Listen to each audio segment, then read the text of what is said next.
El siguiente programa contiene lenguaje e imágenes perturbadoras. Se recomienda discreción.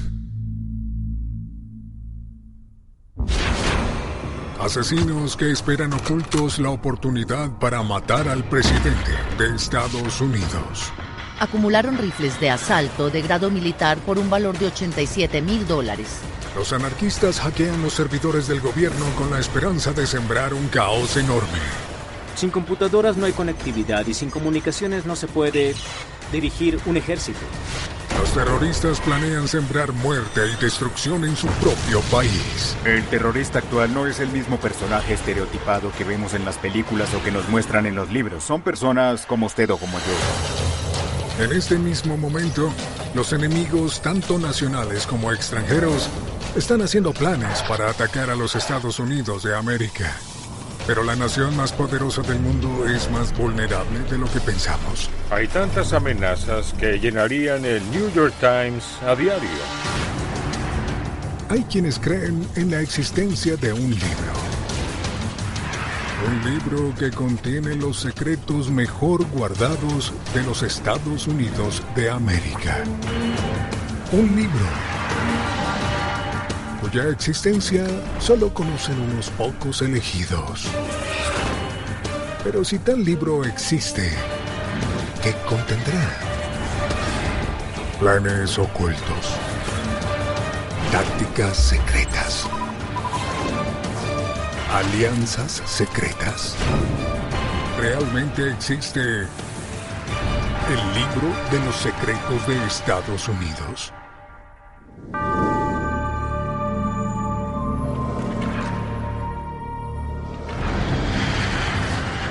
...11 de septiembre de 2001.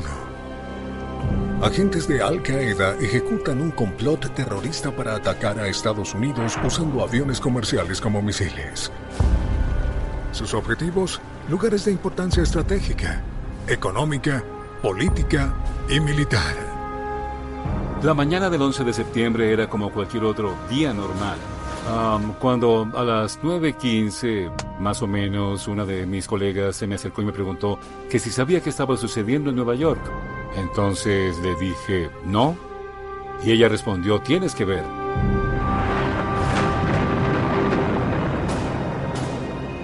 En ese momento veíamos lo que pasaba en Nueva York y supimos que era grave. En medio del caos, el vuelo 77 de American Airlines que había despegado del aeropuerto de Dulles esa misma mañana había sido secuestrado sobre Ohio. Lo que no pudo predecir el personal del cuartel general militar fue que el Boeing 757 se dirigía directamente al Pentágono. A medida que se acercaba al Pentágono, hizo un giro de 360 grados. Así que básicamente sobrevoló una vez sobre el Pentágono y mientras lo hacía, descendía. Entré por la puerta de mi oficina y pude escuchar un ruido fuerte durante segundos. Y luego las luces del recinto comenzaron a vibrar. A las 9:37 a.m., el avión que transportaba a 6 tripulantes, 53 pasajeros y 5 secuestradores impactó contra el muro occidental del Pentágono. El avión se estrelló con el Pentágono a una velocidad estimada de 850 kilómetros por hora. Con miles de litros de combustible a bordo, explotó con el impacto.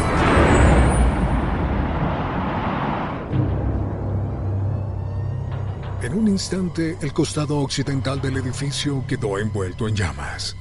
Estaba de pie cuando escuché una tremenda explosión. Jamás había oído algo así. Recuerdo que vi una bola de fuego que venía detrás de mí desde la izquierda desplazándose por el techo. Y luego hubo un calor intenso como ningún otro que hubiera experimentado. No tenía idea de lo que estaba sucediendo. El edificio se estremeció. La gigantesca mole de concreto y acero se sacudió por completo con el impacto del avión. El avión atravesó 3 de los 5 anillos. Estaba siendo destrozado por las columnas de concreto. Eran miles de litros de combustible que explotaban y al mismo tiempo lanzaban bolas de fuego por el pasillo, explotándolo todo. Recuerdo que volé por los aires y No supe dónde aterricé. No tenía idea. Es como si alguien levantara la habitación y la sacudiera como una casa de muñecas. Así que empecé a palpar porque no podía ver nada. Todo lo que tocaba me quemaba, incluso el suelo. Estaba caliente por el fuego. Empecé a gatear para hallar una salida. Mientras los bomberos luchaban por controlar el devastador infierno, los socorristas corrían para buscar sobrevivientes en medio del laberinto de escombros. Hubo personas a quienes las derribó una bola de fuego, se levantaron y ayudaron a sacar a la gente. Hubo una señora que, estando a salvo, regresó para buscar personas y quemada salió arrastrándose con las personas a quienes iba a salvar. Hubo personas que vieron a otras golpeando los vidrios para intentar salir y entraron para ayudarlas, pero no había herramientas y usaron sus propias manos. El secretario Rumsfeld llegó hasta el otro lado del edificio para disgusto de su personal de seguridad y ayudó a recoger literas y camillas. Eso fue algo extraordinario. Era un acontecimiento extraordinario. Los trabajadores que habían sido evacuados regresaban por sus compañeros. Y en muchos casos simplemente tenían que gritarles, sigan mi voz, porque no podían verlos.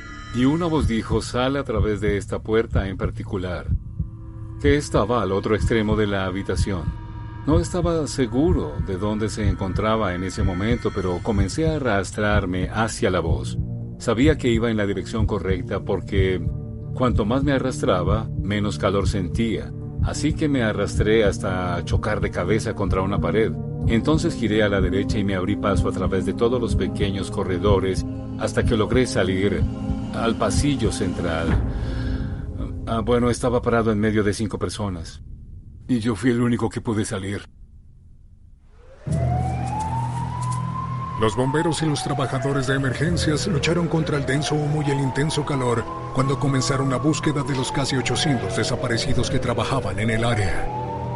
Debido a la inusual estructura, al penetrar en un edificio tan ancho y bajo, al fuego le resultaba muy difícil disiparse. En muchas partes del edificio el fuego ardió durante horas. Era más caliente de lo que los equipos de extinción de incendios están diseñados para soportar. Es fácil persuadir a las personas para que se aparten de un incendio y se mantengan alejadas, pero en el Pentágono los bomberos encontraron muchos miembros del servicio que estaban decididos a volver. Trataban la situación como una guerra. Si hubieran logrado su propósito, habrían ordenado a todos que salieran del Centro Nacional de Comando Militar, pero tuvieron un enfrentamiento con los oficiales porque dijeron que no se irían. La nación estaba bajo ataque y era imperativo mantener el Pentágono funcionando. Los bomberos hicieron algo a lo que no estaban acostumbrados: apagar un incendio en una parte del edificio mientras se mantenía en funcionamiento otra parte del mismo. Pero, ¿qué tan peligrosa era la situación dentro del edificio? ¿Y qué peligros realmente suponía la destrucción para la seguridad nacional? Solo unos pocos sabían el verdadero alcance del daño causado por el ataque. La oficina del Estado Mayor del Ejército, así como el Centro de Comando de la Armada y una instalación de inteligencia fundamental fueron completamente destruidos por la aeronave. El Centro de Comando Militar Nacional estaba intacto, pero estaba en peligro porque el voraz incendio amenazaba con inutilizarlo. Y para empeorar las cosas, un cambio en el clima incrementaría el fuego, aumentando más la amenaza. Los comandantes de bomberos dirigieron a su personal hasta arriba, hasta el techo del Pentágono. Así que hicieron un esfuerzo conjunto porque ahora el incendio se había convertido en un problema de seguridad nacional para ellos. El fuego avanzaba hacia las antenas y los equipos informáticos del techo. Si continuaba extendiéndose, el Pentágono perdería un enlace de comunicaciones vital con las tropas y los comandantes en todo el mundo. Pero, ¿cómo podría un ataque como el del 11 de septiembre afectar las operaciones militares ultrasecretas del Pentágono? El Centro Nacional de Comando Militar es como una caja de acero en la que se guardan todas las comunicaciones sensibles que llegan a todo el mundo. Y debe ser atendida las 24 horas los 365 días del año. Desde ese centro de mando, el presidente de Estados Unidos recibirá la información, así como el secretario de Defensa, respecto a las crisis del momento. Y solo el presidente y el secretario pueden presionar el botón. Necesitaba seguir operando para mantener en funcionamiento al ejército estadounidense y cosas como el sistema de refrigeración del Pentágono y el sistema eléctrico. Si el fuego interfería con eso, lo primero que haría es apagar todas las computadoras. Y sin computadoras no hay conectividad, y sin comunicaciones no se puede dirigir un ejército. El personal de operaciones del edificio se dio cuenta de que necesitaba mantener alta la presión del agua para que el departamento de bomberos pudiera combatir el incendio. Y algunos miembros del personal de operaciones arriesgaron sus vidas para cerrar las tuberías, incluso cuando el humo penetraba en algunas de esas áreas, para mantener los centros de comando en funcionamiento, a pesar de los peligros del fuego y humo. Cuando el humo se disipó, se habían perdido 189 vidas y cientos resultaron heridos. Ni el Pentágono ni Estados Unidos volverían a ser los mismos.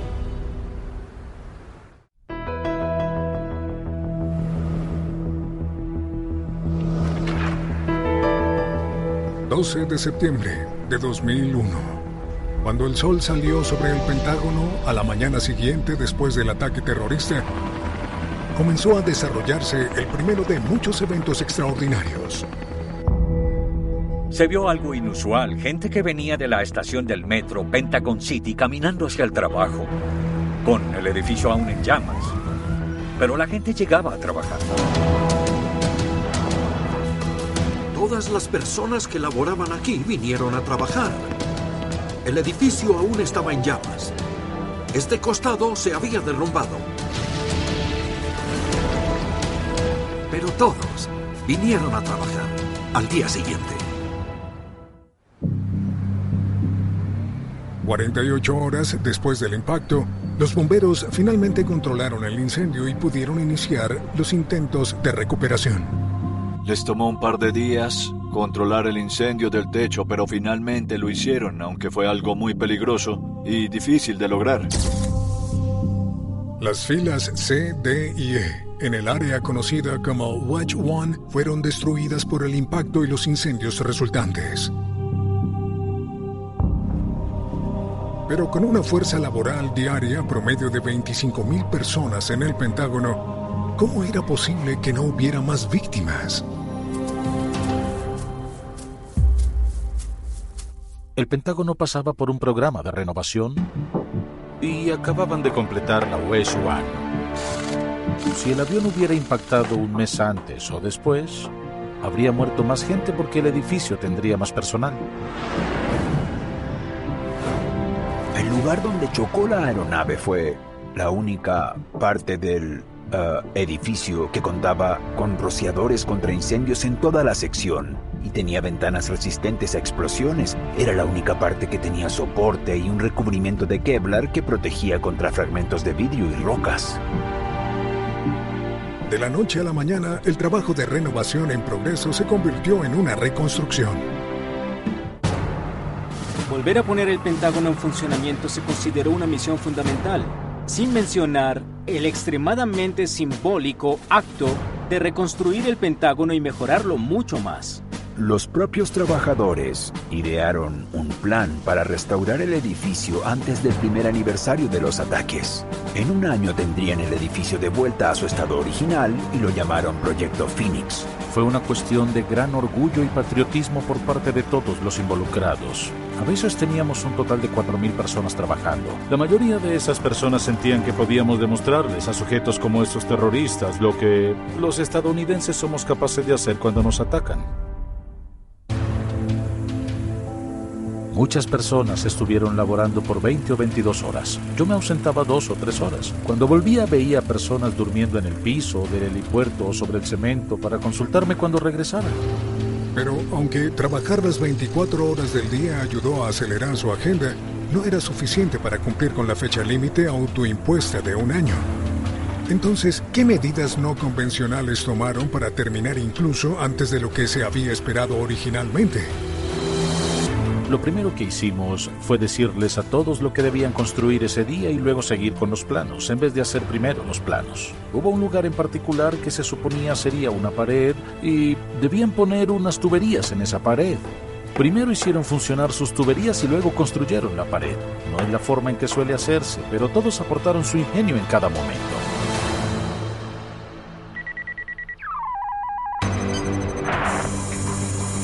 Además de reparar el edificio, también se construyeron nuevas defensas de alta seguridad que evitarían, o al menos brindarían, una mayor protección al personal del Pentágono en caso de un ataque militar o peor. Movimos la ruta 110 más hacia el este. Reforzamos el lado oeste del edificio. Construimos una calzada y un muro de protección. Basta decir que hay otras defensas que ahora están disponibles y que protegen el edificio. Y si un avión entrara en el espacio aéreo restringido y se declarara abiertamente hostil, no creo que logre llegar al edificio. Incorporaron nuevas características de seguridad en el edificio. Muchas de ellas no son públicas y no deberían serlo porque podrían dar a los terroristas ideas de cómo atacar al Pentágono. Lo que se ve en el Pentágono es el efecto de lo que sucedió el 11 de septiembre de 2001. Y la realidad es que hay personas malas que causarán un gran daño si pueden. Dentro del Pentágono, la reconstrucción también se extendió a otras áreas del edificio, áreas ocultas al público, y se llevó a cabo con especificaciones ultra secretas. Hay una serie de áreas que necesitan apoyar la misión en sí, los centros de operaciones y espacios para inquilinos. Eso es lo único que puedo decir. No siempre conocemos todas las áreas. Y si supiéramos sobre ellas, tal vez no podríamos hablarles de ello. Las renovaciones en la Wedge One cubrieron un área de 92.900 metros cuadrados. Las mejoras al edificio incluyeron ventanas resistentes a explosiones y una nueva infraestructura de comunicaciones. El proyecto Phoenix terminó un mes antes de lo programado, un final apropiado para lo que se considera mundialmente como el proyecto de reconstrucción más increíble de la historia. De hecho, reconstruimos el edificio y tuvimos al personal trabajando el 11 de septiembre de 2002. No creo que haya una persona que no diga que eso fue lo más importante en su vida, al menos en cuanto a la construcción. El homenaje al Pentágono. Reclamamos este terreno en recuerdo de los hechos del 11 de septiembre de 2001. Los escalones detrás de mí fue donde tuvo lugar el impacto. Y por supuesto, el bloque de piedra caliza ennegrecida, ahora grabado con aquel fatídico día, fue puesto en su lugar después de que el proyecto Phoenix concluyera un año después, el 11 de septiembre de 2002. A continuación, ningún otro trabajo en la historia del mundo moderno ha dado lugar a un porcentaje de asesinatos e intentos de asesinato tan alto como la presidencia. Hay tantas amenazas que llenarían el New York Times a diario.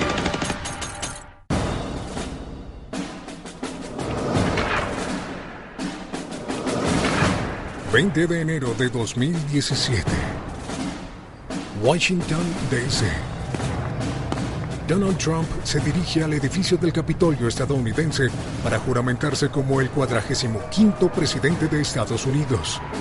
El evento atrae a una multitud de unos 600,000 simpatizantes, todos ansiosos por ver a la persona más poderosa del mundo.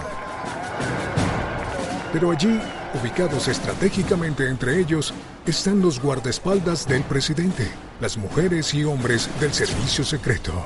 En cualquier toma de posesión existe la amenaza de que pueda el presidente ser asesinado.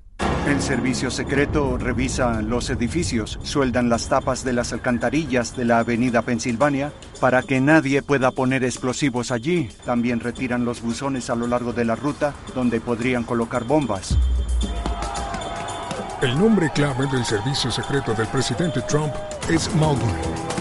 Viaja a su investidura en una estilizada limusina Cadillac fuertemente blindada, conocida como la Bestia. Está diseñada para resistir de todo, desde explosivos convencionales y balas hasta radiación e incluso ataques biológicos. Pero, ¿qué tan seguro está el presidente si alguien realmente quisiera hacerle daño? Se le proporciona un escudo de protección de 360 grados por encima de él, por debajo de él a los costados, el cual protege incluso a la multitud que asiste a la inauguración. Los recursos disponibles para el servicio secreto se utilizan para proteger ese entorno. Mientras sube al podio, el comandante en jefe está protegido por un cristal a prueba de balas. Un recordatorio visible de que el presidente de Estados Unidos es el máximo objetivo de los radicales políticos, tanto en el país como en el extranjero. Incluso en la Casa Blanca, el presidente está constantemente protegido por múltiples niveles de seguridad. Por lo general, deseas tener una instalación que sea reforzada. Una instalación que está construida para resistir a cualquiera que dispare un rifle hacia la Casa Blanca. Alguien que traiga algún tipo de explosivo o amenaza para el edificio. Cuando refuerzas un edificio debes hacerlo de forma invisible. Los materiales se colocan en las paredes, no se les ve. El exterior se ve normal como siempre. Y en el interior, los paneles de yeso y todo se ven igual de normales. El presidente tiene el sello de la presidencia en su escritorio y en las mesas de café. Pero en realidad, cuando este se voltea, suena una alarma para que los agentes del servicio secreto lleguen pronto.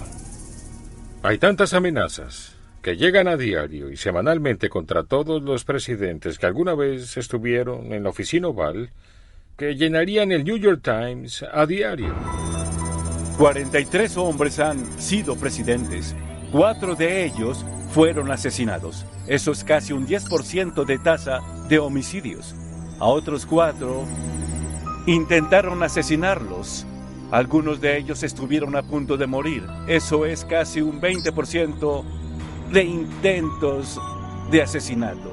Ningún otro trabajo en la historia del mundo moderno ha dado lugar a un porcentaje de asesinatos e intentos de asesinato tan alto como la presidencia de Estados Unidos. En el caso del antecesor del presidente Trump, Barack Obama, la cantidad de amenazas contra su vida fue particularmente elevada.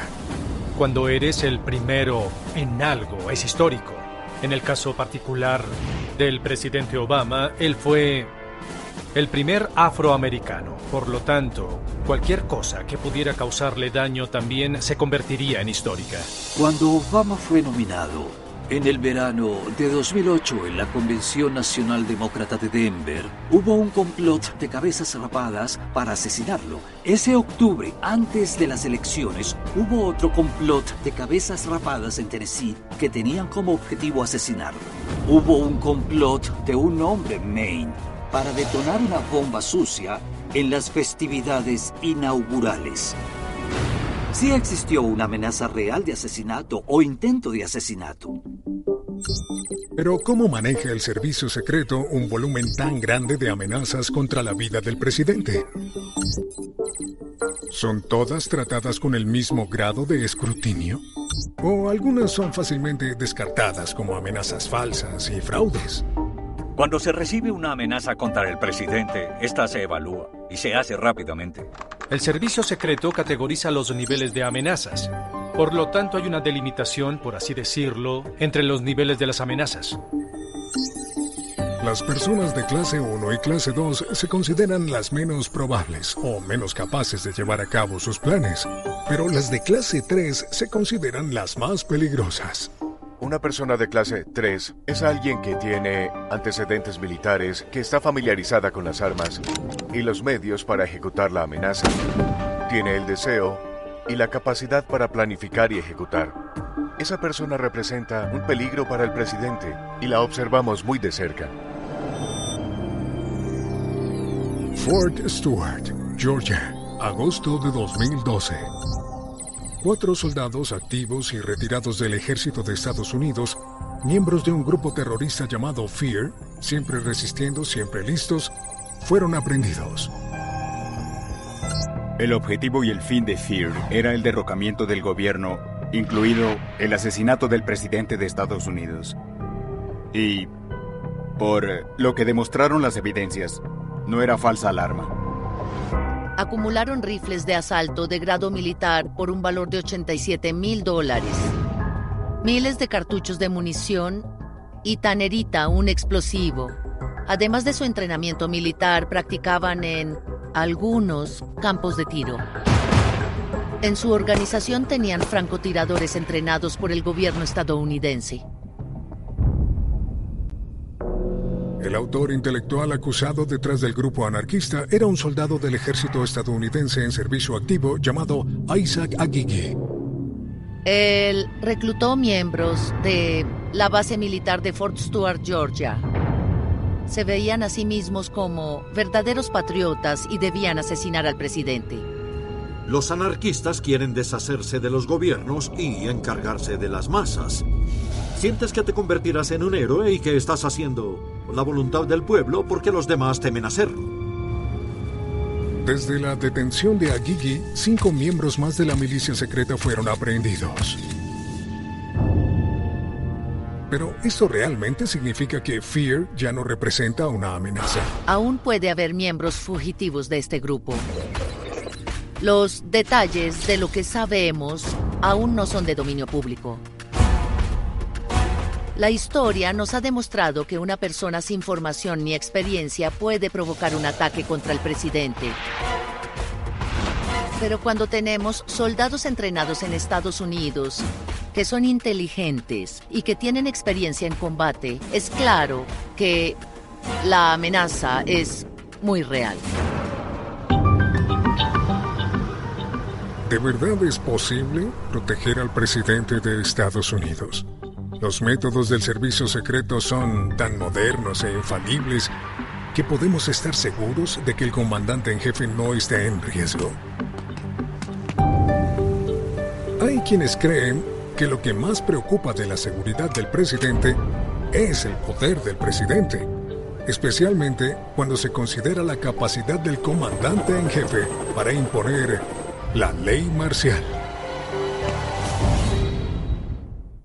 A continuación, el presidente emitió una orden ejecutiva que al parecer permitía que el poder ejecutivo se apoderara de lo que quisiera en caso de una emergencia.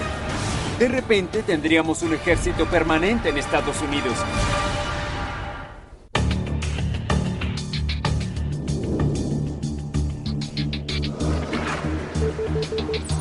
...16 de marzo de 2012...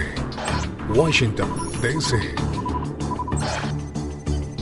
El presidente Obama firma la orden ejecutiva de preparación de recursos para la defensa nacional.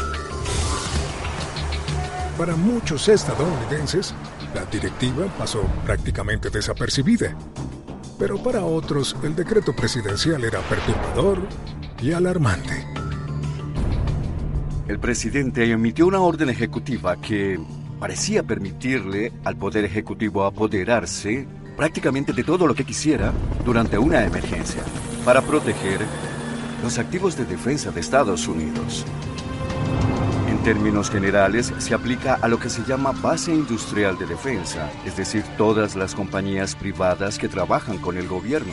Pueden llevarte y decirte dónde trabajarás, qué harás y cómo lo harás. Si se ejecuta el decreto, llegaría a ese nivel. Es cuando lo analizas y te preguntas cómo lo harán cumplir. En fin, hay 314 millones de estadounidenses. ¿Cómo se puede hacer? ¿Cómo cumplir algo así? Muy sencillo. Militarizas la fuerza policial. Y de repente tendrás un ejército permanente en Estados Unidos. Es posible que el gobierno de Estados Unidos se esté preparando en secreto para utilizar la amenaza de un ataque nuclear o un desastre natural para promulgar la ley marcial. ¿Podrían realmente eliminar las libertades básicas y tomar el control de todas las armas, materiales de supervivencia, equipos y suministros de alimentos? Lo que esto nos dice es que si se declara el estado de guerra, el Poder Ejecutivo y la Administración tendrán control directo sobre importantes sectores de la economía estadounidense. Si tienes una refinería de petróleo y el gobierno necesita petróleo y gasolina para su maquinaria bélica, los surtidores en las estaciones de servicio se secarán. La redacción de la orden ejecutiva es bastante clara. Le da al presidente la autoridad para usar los recursos de estas compañías con el fin de proteger la seguridad nacional en caso de una emergencia. En toda la historia de Estados Unidos, la ley marcial rara vez se ha declarado formalmente. Sin embargo, muchos creen que en 2005 se empleó una versión durante las secuelas del huracán Katrina, cuando se emitió una supuesta orden para los agentes de policía que los autorizaba a dispararles a los saqueadores. Pero ahora, en el mundo tecnológicamente avanzado de hoy, el espectro de un gobierno federal todopoderoso que declara la ley marcial adquiere un significado completamente nuevo, en especial cuando se considera la capacidad del presidente para activar el llamado Internet Kill Switch. Esta idea de un kill switch existe desde que la red surgió en la década de 1970. Y ciertamente se puede hacer apagando las máquinas del proveedor de la red troncal o desatando ataques de navegación de servicio producidos en los principales servidores de Internet. Y para la NSA, que tiene el poder de cómputo para hacerlo, podrían apagar Internet saturándola hasta el punto de inutilizarla. En un documento clasificado que pudimos ver gracias a una de las filtraciones de Edward Snowden, se explica con mucha precisión bajo qué criterios y cómo el Poder Ejecutivo declarará que un determinado nodo en el sistema de comunicaciones o un determinado conjunto de servidores están dañados y por lo tanto, durante un corto periodo de tiempo estarán bajo control del gobierno. Pero, ¿qué podría pasar si la red informática de la nación se viera repentinamente comprometida? ¿Está el gobierno preparado para superar un desastre digital? ¿Podría un enemigo poner realmente de rodillas a la economía y la infraestructura estadounidense con solo presionar una tecla? A continuación, el Departamento de Seguridad Nacional protege los sistemas informáticos del gobierno federal contra los ataques cibernéticos. Pueden apagar nuestras redes eléctricas para que no tengamos transporte o comida.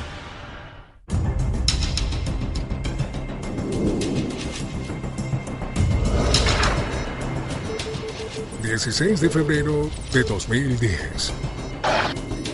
Washington, D.C.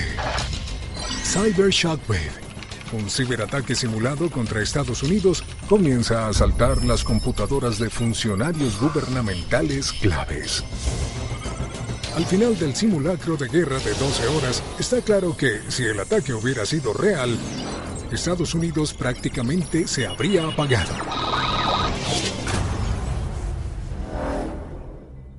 Hace poco hablé con un alto funcionario militar que acababa de dejar el gobierno. Le pregunté qué es lo que le mantiene despierto, qué le preocupa durante los próximos 5 o 10 años. Dijo, un ciberataque. En este país, lo que realmente nos preocupa, y para lo que tal vez no estamos tan preparados como deberíamos, es un ciberataque. Algo que apaga las redes eléctricas, los sistemas de saneamiento, los sistemas de comunicaciones, las cosas que hacen funcionar nuestro transporte, estaciones de trenes y la capacidad de surtir nuestros vehículos. Todo esto podría llevarnos al fin del mundo porque no obtendríamos comida, no tendríamos refrigeración.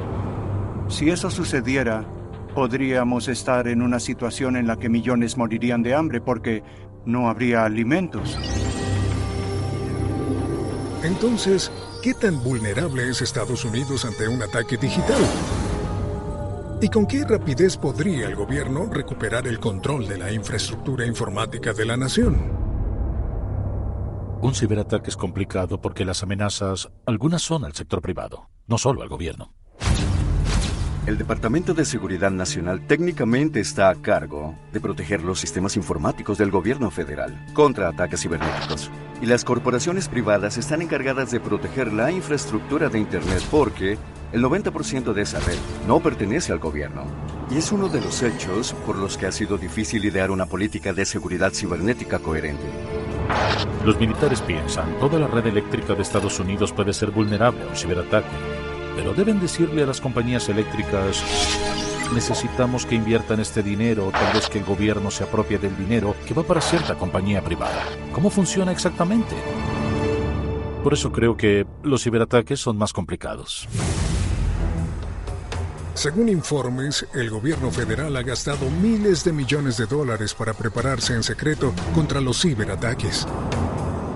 En mayo de 2010, el Centro de Comando Cibernético de Estados Unidos comenzó a operar en Fort Meade, Maryland. Su líder, el director de la Agencia de Seguridad Nacional. El Centro de Comando Cibernético es parte de la NSA y rastrea las amenazas contra las computadoras y los sistemas del gobierno de Estados Unidos, así como contra los sistemas privados. Y si China se involucrara en un ciberataque total contra Estados Unidos, el Centro de Comando Cibernético bien podría lanzar un contraataque usando el mismo tipo de técnicas para eliminar las comunicaciones y los sistemas informáticos de China. Esto equivaldría a declararle la guerra a China. Esa es la era en la que vivimos. ¿Es posible que el fin del mundo llegue en la forma de una guerra cibernética? Muchos creen que la respuesta no es cuestión de sí o no, sino de cuándo. Y que incluso ahora, las infraestructuras críticas de la nación corren un grave peligro. Uno de mis temores es que la división de estos planes dentro de la rama ejecutiva y entre las demás ramas sea tan grande que si hubiera una catástrofe o una emergencia, la gente no sabría a quién contactar y qué hacer. El secretismo en sí mismo obstaculizaría un funcionamiento fluido y eficiente. El secretismo per se podría acelerar la catástrofe. A medida que continúa la cuenta regresiva hacia el día del juicio final, muchos temen que la madre naturaleza pueda ser la mayor amenaza para la humanidad. Y algunos expertos advierten que los huracanes, los tsunamis y los terremotos son un juego de niños en comparación con otros desastres letales que se ciernen sobre el planeta. A continuación, básicamente freirá todo lo que sea electrónico. No se trata solo de activar el interruptor y todo regresará mañana. Volverá a estar disponible en 10 años.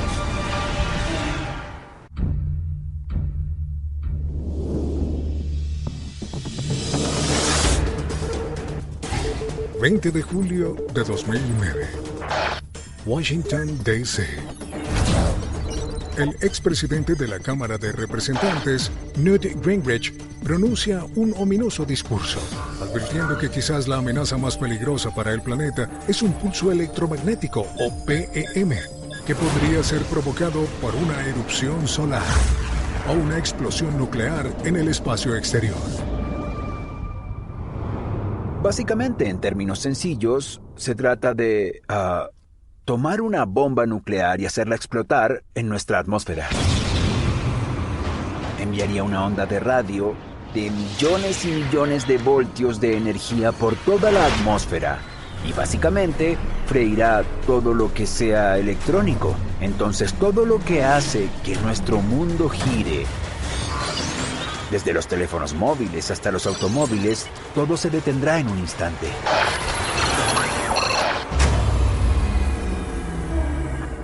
No se trata simplemente de activar el interruptor y todo regresará mañana.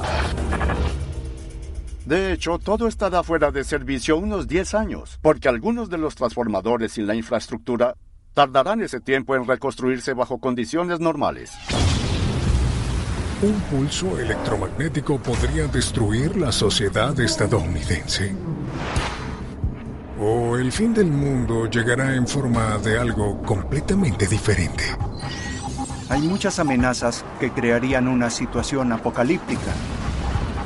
La amenaza nuclear, la amenaza biológica, la amenaza radiológica o un ataque PEM. Todas estas cosas son posibles. Creo que el ataque más probable sería radiológico o biológico, porque sería muy fácil para los terroristas traer estas armas a una ciudad como Washington o Nueva York y simplemente acabar con millones. Es casi un milagro que esto no haya sucedido aún. Hay otros escenarios. Gira un globo terráqueo y señala un punto y encontrarás un desastre en progreso. La madre naturaleza nunca mostrará sus cartas, ya sea un terremoto, un tornado o un tsunami. Las cosas que no puedes controlar son las que más tememos. El fin del mundo no será solo en un día. Es un cierto periodo de tiempo. Y creo que ya ha comenzado. El fin del mundo no es una cuestión de si pasará. Es cuestión de cuándo. Y sucederá en un abrir y cerrar de ojos. Y cuando algo suceda, el gobierno querrá proteger a los suyos. Están construyendo activamente búnkeres subterráneos profundos para que puedan sobrevivir. Se trata de la continuidad del gobierno, y esa es su agenda. Así que debes preguntarte qué saben ellos que nosotros ignoramos. Yo diría que mucho. Creo que el gobierno no nos da ni una décima parte de la información que posee, y lo hace para evitar que la gente entre en pánico. Simplemente no pueden hacer nada para salvarnos a todos. Por eso no creo que ni siquiera nos digan si algo está sucediendo. La verdad no estoy al tanto de los secretos del gobierno de los Estados Unidos. No lo he estado durante 20 años, pero les diré esto. Es muy difícil mantenerse al tanto con tantas amenazas. No están seguros si las amenazas son para ellos, pero si los sorprenden, eso puede ser desagradable. No sabemos lo que ellos sí. Pero les diré algo mirando desde afuera. Lo que nos espera debe ser horrible. Estamos cerca del peor escenario, porque para eso se están preparando. Con tantas amenazas que debe enfrentar nuestra nación, ¿es solo cuestión de tiempo antes de que suframos un ataque catastrófico? Una cosa es cierta. Sin importar qué ataques estén tramando los enemigos, como siempre, Estados Unidos estará listo para enfrentarlos.